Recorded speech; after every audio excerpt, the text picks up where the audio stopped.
एक छोटे से गांव में अहमद नाम का एक युवक रहता था।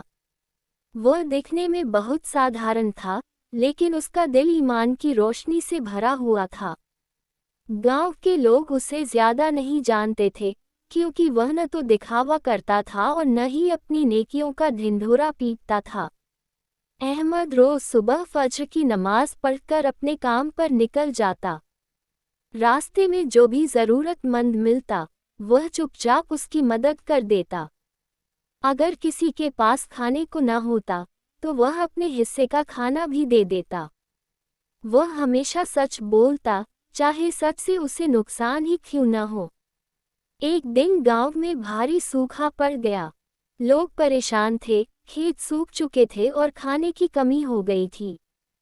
कुछ लोग अल्लाह से शिकायत करने लगे, लेकिन अहमद ने सब्र का दामन नहीं छोड़ा।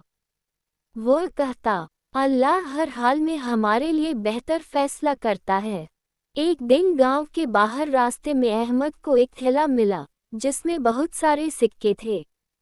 उस समय उसकी हालत भी अच्छी नहीं थी, लेकिन उसने थैले को उठाकर गांव के चौपाल में सबके सामने रख दिया और बोला, यह मेरी अमानत नहीं है, जिसे खोया है वह आकर ले जाए।